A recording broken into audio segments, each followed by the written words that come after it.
শেখ হাসিনা এই মাফিয়াতন্ত্র কায়েম করছে তো পুলিশকে দিয়ে। কত বড় নির্লজ্জ! সরকার যদি ব্যর্থ হয় তাহলে 24-এর গণ আন্দোলন ব্যর্থ হবে। এই সরকার যদি ব্যর্থ হয় বাংলাদেশ ব্যর্থ হবে। আমরা 24-এর গণ আন্দোলনকে ব্যর্থ হইতে দিব না। কত বড় বেহায়া! আওয়ামী লীগের কোনো নেতাকর্মীর ভিতরে কিন্তু একটু অনুতপ্ত নাই। তারা কিন্তু কেউ বলে না যে না আমাদের ভুল হয়েছে। তারা তারা তারা এখনো বুক ফুলাই কয় তারা নাকি সঠিক ছিল। কত বড় বেহায়া!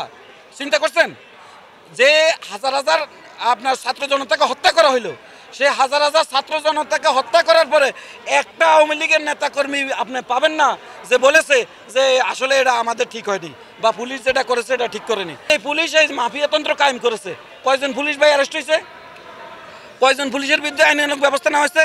শেখ হাসিনা এই মাফিয়াতন্ত্র কায়েম করছে তো পুলিশকে দিয়ে। ওই যে যাদেরকে অনেকে পুলিশ লীগ বলতো, সেই পুলিশের উচ্চপদস্থ সকল কর্মকর্তা দেখা যায় আত্মগোপনে চলে গেছে, ভারতে চলে গেছে, চলে গেছে। কিভাবে গেল? কিভাবে গেল? কারা তাদেরকে ভারতে পালিয়ে যেতে সাহায্য করেছে? ব্যর্থতা হচ্ছে বর্তমান সরকার। কেন? বিএনপির ব্যর্থতা না, কারণ হচ্ছে যে কি রাষ্ট্রের সকল যে আপনার মেকানিজম, সকল বাহিনী এটা হচ্ছে বর্তমান সরকারের হাতে, বিএনপির হাতে কিছু নেই। সুতরাং বর্তমান সরকার যদি প্রথম দিন থেকে বলতো, বাংলাদেশের মানুষের কাছে অনুরোধ করতো যে আপনারা সারা বাংলাদেশের সকল বর্ডারে পাহারা বসান, বিজিবি, সেনাবাহিনী, সকল যত বাহিনী আছে সবাইকে যদি বলতো ওই দিনে যে আপনারা পাহারা বসান, একটা আওয়ামী লীগের গুন্ডা ফান্ডা ভারতীয় দালাল যেন ভারতে ফালাইতে না পারে, আমরা সকলে আমরা পাহারা বসাইতাম। কিন্তু উনি সেটা করেন নাই। সুতরাং যারা এই গণহত্যাকারীদের পালাতে সাহায্য করেছে, আমি বর্তমানে ইউনূস সাহেবকে বলবো, আপনি সারা বাংলা পৃথিবীতে শ্রদ্ধেয় ব্যক্তি, কিন্তু আপনি দেশ চালানোর যে সক্ষমতা, এই সক্ষমতা আপনি অর্জন করতে হলে আপনাকে বিএনপি সহ সকল যে রাজনৈতিক দলগুলোকে আছে তাদেরকে আপনি পাশে রাখতে হবে। অনেকে মানে যারা জীবনে ওই যে ক্ষমতা দেখেন নেই তারা এখন উপদেষ্টা হয়ে গেছে, কিছু বিতর্কিত উপদেষ্টা আছে। আমি বলবো যে ইউনূস সাহেব, আপনি এই যে আপনার পলিটিক্যাল দলগুলোকে সবসময় পাশে রাখেন। কিভাবে এই অন্তর্বর্তী সরকার সফল হবে আপনাদেরকে পলিটিক্যাল দলগুলো বলতে পারবে। আর তারেক রহমানের সাথে সবসময় যোগাযোগ রাখেন, তারেক রহমান থেকে বুদ্ধি পরামর্শ নেন। ইনশাল্লাহ যদি তারেক রহমানের সাথে বুদ্ধি পরামর্শ আপনারা নিয়ে, সহযোগিতা নিয়ে আপনারা যেই কয়দিনে আপনারা দেশ চালান আপনারা সফল হবেন। যদি আপনারা আল্লাহ না করুক যদি আপনারা বিফল হন, আমাদের এই আন্দোলন বিফল যাবে। আমরা তারেক রহমান সাহেব বারবার বলছে, বিএনপির মির্জা ফখরুল বারবার বলছে যে আমরা এই সরকারকে ব্যর্থ হইতে দিতে পারি না, কারণ এই সরকার যদি ব্যর্থ হয় তাহলে 24-এর গণ আন্দোলন ব্যর্থ হবে। এই সরকার যদি ব্যর্থ হয় বাংলাদেশ ব্যর্থ হবে। আমরা 24-এর গণ আন্দোলনকে ব্যর্থ হইতে দিব না। আমরা বিএনপি, আমি একজন বিএনপির কর্মী হিসাবে বলতে চাই, ইউনূস সাহেবকে বলতে চাই, আপনি যেই পথে আসেন সেই পথ থেকে ফিরে আসে রাজনৈতিক দলগুলোর সাথে আপনি ওই যে চায়ের আমন্ত্রণ দেয়, উনি চায়ের আমন্ত্রণ দেয় 5 মিনিট 10 মিনিট, এগুলো কোনো কথা? ঘন্টার পর ঘন্টা তাদেরকে নিয়ে বসতে হবে যে ঠিক আছে এখন কিভাবে কি করা যায়, আপনারা বুদ্ধি পরামর্শ দেন, যেহেতু আপনারা দেশ চালাইছেন। হ্যাঁ, তো সুতরাং আমি ইউনূস সাহেবকে বলবো, আপনি শ্রদ্ধেয় ব্যক্তি, হ্যাঁ, আপনি বিএনপি সহ সকল বিরোধী মতের রাজনৈতিক দলগুলোর সাথে আন্তরিকভাবে বসে কিভাবে আপনি এই যে মাফিয়াতন্ত্র যে আপনার আছে, আপনার প্রশাসনকে মাফিয়াতন্ত্র মুক্ত করতে পারেন, আওয়ামী মুক্ত করতে পারেন, ভারতীয় দালাল মুক্ত করতে পারেন, আপনি উনার থেকে পরামর্শ নেন, তারেক রহমান থেকে পরামর্শ নেন, ইনশাল্লাহ আপনি সফল হবেন। আমি বিশ্বাস করি যদি তারেক রহমান, বিএনপি সহ সকল বিরোধী মত থেকে আপনি পরামর্শ নেন, এই সরকার সফল হবে।